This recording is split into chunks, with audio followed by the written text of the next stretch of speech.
Former Alaska governor and vice presidential candidate Sarah Palin. She's jumping back into national politics. Palin announcing over the weekend that she's running for Alaska's lone U.S. House seat. The seat had been held for 49 years by GOP Representative Don Young, who died last month. Palin is one of 51 candidates on the ballot for a special election. She's already picked up an endorsement from former President Donald Trump. What's up, everybody? Major retired Richard Ojeda here, and the original right-wing witless sap Sarah Palin is trying to make a return to the mainstream. A lot has changed since she last crashed any hopes John McCain had back in 2008. 2008. Wow, that seems like such a long time ago in terms of politics. It could pass for an alternate dimension. Palin vowed to, quote, fight the radical left. She already has the biggest supporter of all, former President Donald Trump, who endorsed her on Sunday, issuing a statement saying, quote, I am proud to give her my complete and total endorsement and encourage all Republicans to unite behind this wonderful person and her campaign to put America first. We can look back now and see Palin was sort of a forerunner, and not in a complimentary way at all, but rather in the most regretful of ways. Palin foreshadowed the turn of the Republican Party into full-on extremism, and Palin, coupled with lunatic ideology and the two other traits that characterize her party today, complete incompetence and absolute mind-numbing, jaw-dropping, bewildering stupidity. Does her name recognition and Trump's endorsement make her the front runner here, or not so much? This could be a closer race than we think. She has a good shot in sort of the modern GOP. I mean, in many ways, she presaged a lot of the trends of the Trump GOP, right? So one huge way, she has that image of the grizzly bear mama at a time where parents are probably the most important constituency for the GOP. And also she made a name for herself. Let's not forget, she made a name for herself before she was vice president, nominee for vice president for John McCain. She made a name for herself fighting the establishment within Alaska. And there was all the famous Bridge to Nowhere stuff. She definitely was always sort of an outsider candidate, even in her early success as governor of Alaska. And that was not necessarily like a sort of hard right position. She wasn't necessarily hard right anti-establishment before she came to sort of national prominence. So I think there's a lot of ingredients that actually she can pull on her record. And then, of course, she was an early endorser of Trump, and now he's returning the favor.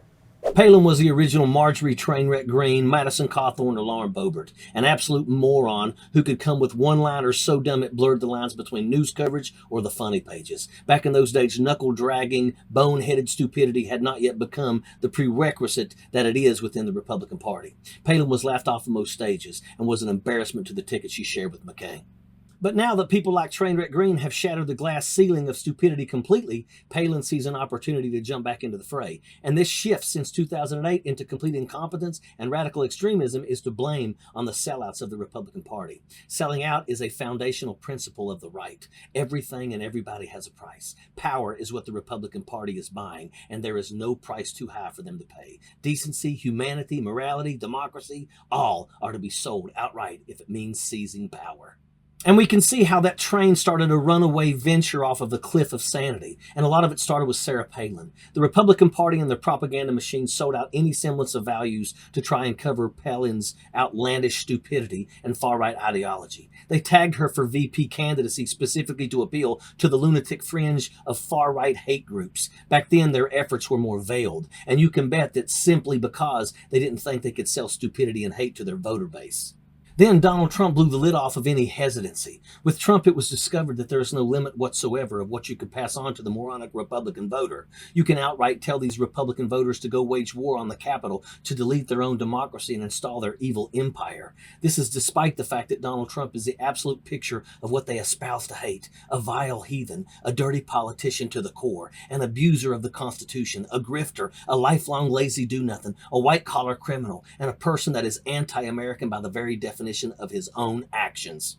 Palin was a loser, but thanks to the biggest loser, Trump, that now makes no difference whatsoever. They realize their voters have no interest in democracy. They adore fascism. They're too stupid to know the difference, of course, and that's where Palin can make a return. Palin doesn't have to say a single thing that makes a remote bit of sense. She just has to wave the party flag, and she'll have a legion of faithful servants who will ask no questions. They will come to anybody that party puts before them with extended arms, their democracy in hand, and submit to their masters on bent knee. This fact, revealed by the monstrosity that the Trump regime opened this can of worms that exists today. Republican candidates now know that they are held to no accountability whatsoever, no standards, no metrics of performance. They can simply dip their fist into the public's dollar and do anything they want with it. Their voters will blindly swim oceans or climb mountains to get them in power by legal or other means, all just so these jackaloons they support can take them from everything that they got. And that's a sad fact. Sappers clear the way, airborne all the way.